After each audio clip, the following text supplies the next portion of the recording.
Seja bem-vindo, seja bem-vinda ao nosso momento devocional da Congregação Evangélica Luterana Cristo Redentor de Copacabana. Que o Deus Pai, Filho e Espírito Santo nos abençoe no meditar da sua palavra. Quero convidar você a meditar com a gente nas palavras escritas por João, o apóstolo amado de Jesus Cristo, na sua primeira carta de João, capítulo 1. Palavras lindíssimas foram escritas por ele nessa carta tão bonita, tão especial, nesse momento de advento que estamos vivendo. Que Deus Pai, Filho e Espírito Santo abençoe ricamente o nosso meditar da sua palavra. Quero convidar você a ler junto comigo esse capítulo 1 da primeira carta de João. Começa falando sobre o prólogo, o verbo da vida e a comunhão com Deus. Diz a palavra de Deus em 1 João capítulo 1. O que era desde o princípio, o que ouvimos, o que vimos com os nossos próprios olhos, o que contemplamos e as nossas mãos apalparam a respeito do verbo da vida, e a vida se manifestou. E nós a vimos e dela demos testemunho e anunciamos a vocês a vida eterna que estava com o Pai e que nos foi manifestada. O que vimos e ouvimos, anunciamos também a vocês, para que também vocês tenham comunhão conosco. Ora, a nossa comunhão é com o Pai e com o seu Filho Jesus Cristo. E escrevemos essas coisas para que a nossa alegria seja completa. Aqui fica claro que é o mesmo autor do Evangelho de João, pois o Evangelho de João começa: no princípio era o Verbo, e o Verbo se fez carne, o Verbo estava com Deus, o Verbo era Deus, todas as coisas foram feitas por meio dele, ou seja, Jesus Cristo, a segunda pessoa da Santíssima Trindade, é Deus, e estava com Deus. E agora a gente celebra a vinda dele, o menino Deus nascendo. E também nesse período de advento, somos convidados a ficar no momento de espera da sua segunda vinda, quando ele virá em glória julgar os vivos e os mortos. Que bonito a gente ler aqui que a vida se manifestou. De fato, quando nós somos alcançados pela fé em Cristo Jesus, nós é como se tivéssemos a nossa primeira ressurreição, ou seja, no dia do nosso batismo, no dia que nós ouvimos a palavra e cremos, nós que estávamos mortos espiritualmente, fomos ressuscitados por Deus. Temos agora a nova vida, a vida eterna foi manifestada a nós, e essa vida nos é dada graças a Jesus Cristo, que veio a esse mundo com a missão de salvar a humanidade e que voltará para julgar os vivos e os mortos. E ele continua: a mensagem que dele ouvimos e que anunciamos a vocês é essa: Deus é luz, nele não há trevas nenhuma. Se dissermos que mantemos comunhão com ele e andamos nas trevas, mentimos e não praticamos a verdade. Se andarmos na luz, como ele está na luz, mantemos comunhão uns com os outros, e o sangue de Jesus nos purifica de todo o pecado.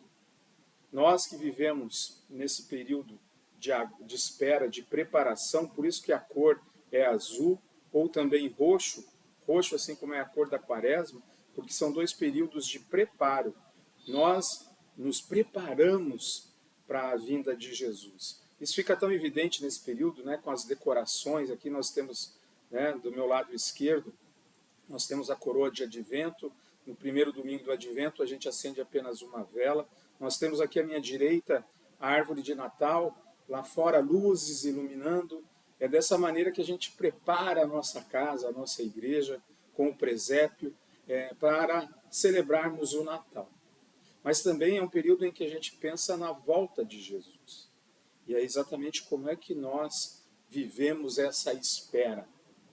Vivemos essa espera vivendo na luz, não nas trevas.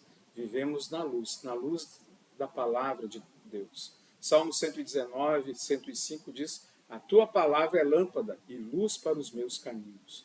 Por isso é tão importante meditarmos na palavra do Senhor, nos alimentarmos nessa palavra para que andemos na luz, no caminho da salvação, que é Cristo Jesus.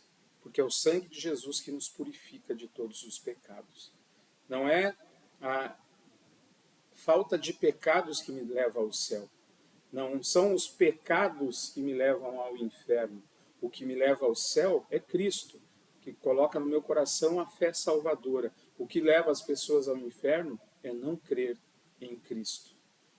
Quem crer e for batizado será salvo. Quem não crer será condenado.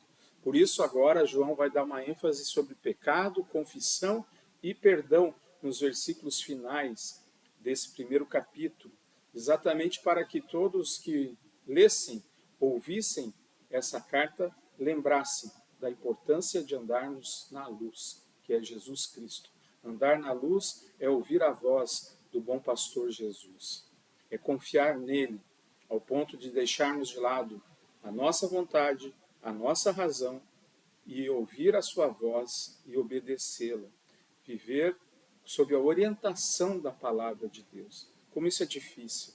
Por isso é necessário meditar. Por isso é necessário tomar a Santa Ceia, para que a gente possa, com a força que Cristo nos dá, viver aguardando essa vinda de Cristo na luz. A luz é que ilumina o nosso caminho. Essa luz é Jesus. Ele nos purifica de todo o pecado. E aí ele continua, no versículo 8 do primeiro capítulo da primeira carta de João. Se dissermos que não temos pecado nenhum, a nós mesmos nos enganamos, e a verdade não está em nós. Muitas vezes as pessoas dizem assim: eu nunca matei, eu nunca roubei, como se não cometer algum tipo de pecado me isentasse da culpa do pecado. A Bíblia nos ensina que se a gente peca uma vez, se a gente tropeça num preceito da lei, a gente é condenado por descumprir toda a lei. Ou seja, se a gente quer viver sem Deus, achando que é possível viver sem Deus e alcançar a salvação, o preço a pagar é a perfeição. Você conhece alguém que seja perfeito, que nunca errou, que nunca cometeu algum pecado? Pode até ser que, vamos imaginar que seja uma pessoa tão boa que nunca prejudicou ninguém. Mas se ela não crê em Deus como o Criador, o Salvador, o Consolador, ela peca contra o primeiro mandamento. Eu sou o Senhor teu Deus. Quando a pessoa, por mais que seja gentil, generosa, mas ela não crê em Deus, ela também é pecadora, pecado da descrença. Portanto, não há escapatória. Por isso que se dissermos que não temos pecado, a nós mesmos nos enganamos. A verdade não está em nós, porque todos pecaram. Todos pecaram. Todos carecem da misericórdia, do poder, do amor de Deus na sua vida. Meu irmão, minha irmã, nesse momento, nesse período de advento em que a gente se prepara, e às vezes se prepara correndo muito para deixar a casa arrumada, para receber as visitas, para fazer aquela ceia gostosa, para comprar os presentes para os nossos amados, que a gente não esqueça. A gente não esqueça do que está por vir. Jesus está por vir. Jesus está voltando. Pode ser que, inclusive, ele não volte enquanto estivermos vivos, mas eu e você nos encontraremos com ele. No dia da nossa morte, nós teremos um encontro definitivo com ele. Quem crer será salvo, quem não crer, condenado. E esse crer não é apenas um conhecimento racional. Esse crer é algo que transforma o nosso ser, nossa vida, nossas palavras, nossas atitudes. Não é fácil. Somos tentados, caímos em tentação.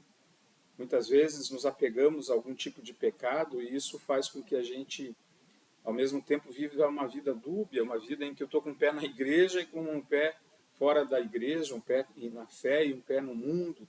Cuidado, cuidado, é perigoso. Mas aí vem o grande conforto desse texto bíblico.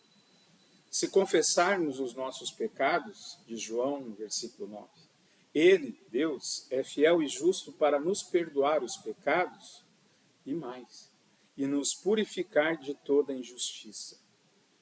Olha que bênção. Quando bate aquela culpa por causa dos nossos pecados, você sabe que o cristão, quem crê, ele tem mais chance de se sentir culpado, porque ele sabe qual é a santa e boa vontade de Deus. E o cristão, olhando para a sua vida, ele percebe que ele não consegue cumprir a vontade de Deus como ele gostaria. Veja, o apóstolo Paulo diz que o mal que ele não quer, ele acabava fazendo. Isso gera em nós uma culpa, a famosa consciência pesada.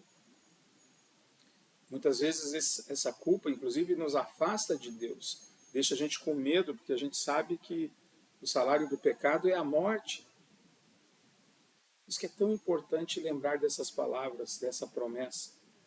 Se confessarmos os nossos pecados, Ele é fiel e justo para nos perdoar. Por isso, no dia de hoje, aproveite, antes de dormir, confesse os seus pecados a Deus. Peça perdão, peça que Ele te ajude a viver diariamente uma nova vida. Se dissermos que não temos pecado, fazemos dele um mentiroso e a sua palavra não está em nós. Se a palavra de Deus não está em nós, vivemos na escuridão, porque a palavra é luz para os nossos caminhos. É nela que a gente ouve o que Deus fez por nós. Não é à toa que muitos dizem que a Bíblia é como a manjedoura. Nessa manjedoura está Jesus. Jesus é a luz que ilumina o nosso caminho. Que Deus, Pai, Filho e Espírito Santo te abençoe para que você viva sempre na luz, que é Jesus. Amém. Vamos orar? Querido e bom Deus, obrigado por enviar Jesus Cristo, a luz do mundo. Obrigado por trazer essa mensagem até mim, transformando assim a minha vida, perdoando assim os meus pecados. Fortalece a minha fé, perdoa os meus pecados, purifica-me para que eu esteja limpo, Senhor, para que eu esteja aguardando a vinda de Jesus com calma, com tranquilidade e esperança. Pai querido, abençoa ricamente a todos que ouviram a Tua palavra através desse estudo bíblico. Guarde-nos hoje e sempre. Amém. O Senhor te abençoe e te guarde. O Senhor faça resplandecer o seu rosto sobre ti e tenha misericórdia de ti. O Senhor sobre ti levante o seu rosto e te dê a paz. Amém. Um forte abraço, que Deus continue te abençoando. Convidamos você para estar conosco nos cultos às 10h30 dos domingos, estudos bíblicos, quartas-feiras, 7h30 da noite. E também no dia 17 de dezembro, teremos uma cantata de Natal aqui na igreja às 19 horas. Você é o nosso convidado. Até o nosso próximo encontro. Fique com Deus.